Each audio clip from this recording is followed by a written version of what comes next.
Bom dia, paz seja convosco, uma excelente terça-feira na presença do Senhor. Já quero me justificar, pedir perdão.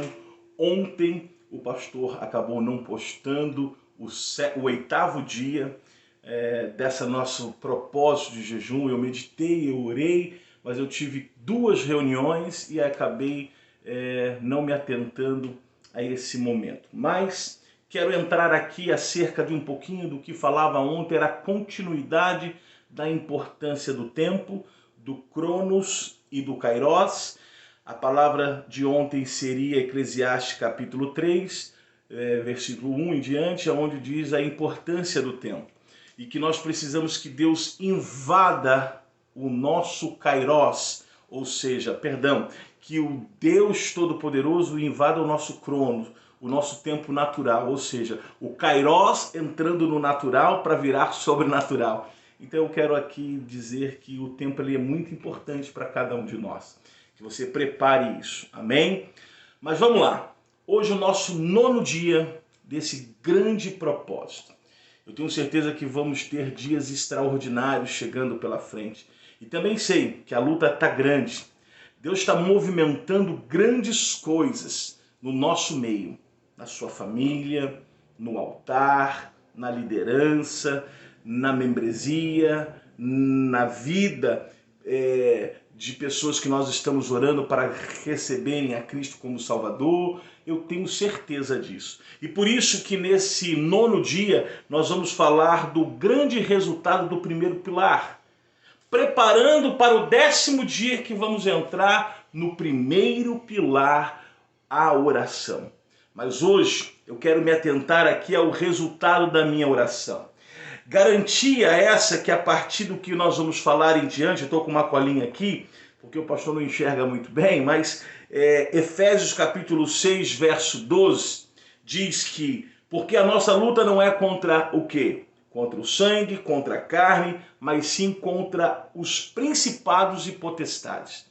Sabe, queridos, nós estamos vivenciando uma guerra entre a Rússia e a Ucrânia. E tantas outras, como os Estados Unidos e Iraque, e assim várias guerras frias, o próprio Brasil que batalhou contra o Paraguai, entre outros. Guerra essa que hoje nós estamos percebendo que a Ucrânia está pedindo para que outros países sejam convidados a entrarem em guerra. Pois é, olha só, algumas pessoas podem escolher se entram em guerra ou não. Eu e você não temos esse direito. Nós já estamos em guerra. Nós não temos como entrar numa guerra.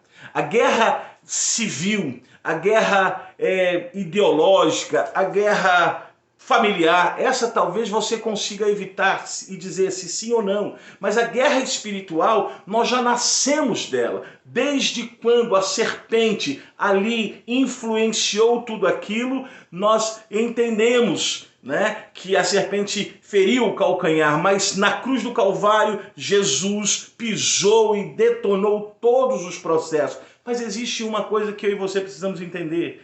Existe Deus e os seus anjos. E existe Satanás e os seus demônios.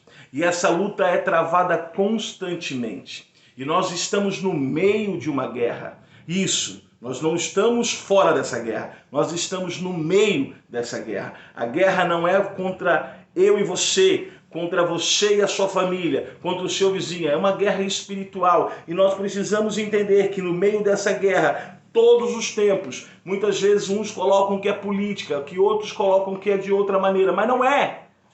A guerra é espiritual, sempre foi. E nós precisamos nos posicionar, porque todos nós estamos em guerra.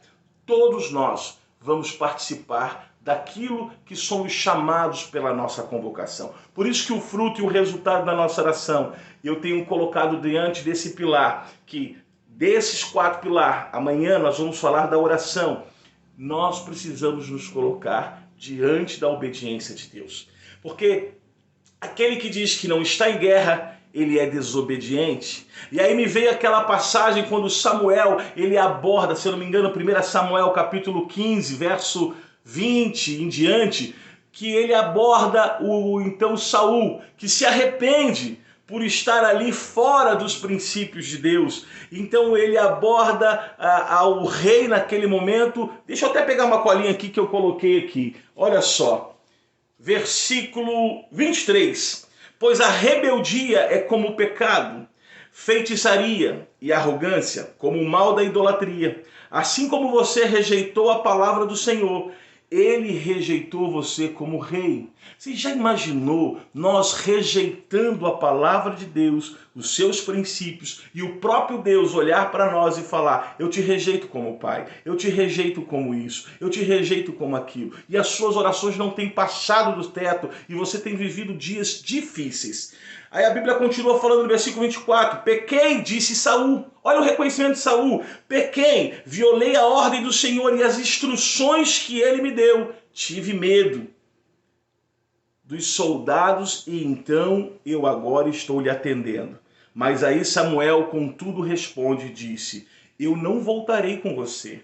Você rejeitou a palavra do Senhor e o Senhor lhe rejeitou como rei. Pela segunda vez nós ouvimos essa palavra: não seja você rebelde. Não seja você uma pessoa que esteja fugindo do seu chamado. Chamado esse que não estou falando de serviço na igreja. Chamado esse como um discípulo de Deus, como um discípulo de Cristo. Quando você serve a Cristo, você está na guerra pelo lado de Cristo. Quando você escolhe não ser discípulo, quando você escolhe não orar, quando você escolhe não guerrear, não participar desta guerra, pois já está em guerra, mas não se colocar como um guerreiro, como um soldado, você simplesmente está deixando o diabo, Satanás, o inimigo das nossas almas, ganhar terreno. Ele não vai ganhar a batalha, ele não vai ganhar a guerra, mas ele vem destruindo alguns soldados que têm ficado para trás. Não permita isso. No nome de Jesus. Amanhã, no 10º dia, eu vou entrar no próximo pilar, o primeiro pilar de oração.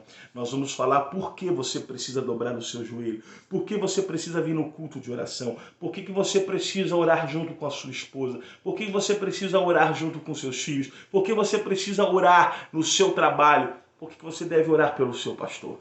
Eu quero entrar nesse projeto com você. E eu tenho certeza que Deus é conosco, no nome de Jesus. Quero orar por você agora. Pai, no nome de Jesus, todo espírito, Senhor, de ausência, todo espírito, Senhor, de covardia, seja retirado desse homem, desta mulher, seja retirado da minha vida, que nós possamos entrar, Pai, em guerra pelo reino, abençoando vidas, abençoando a nossa casa. Estamos em luta, mas somos sim soldados escolhidos por um Deus tão poderoso, um general, Pai, de guerra e de batalha que não perde uma, mas que tem nos instruído, Pai, a viver dias melhores. Eu faço parte disso. O Senhor, Jesus, está sentado à direita de Deus Pai, junto com seus anjos e o Deus Todo-Poderoso. Mas eu estou aqui em terra, pois recebi do Senhor esta convocação. Eu abençoo a sua vida, eu abençoo a sua família, eu abençoo o seu dia de projeto de jejum e resultados extraordinários com Deus. Que Deus te abençoe poderosamente. Parabéns por fazer parte desse exército. Boa terça!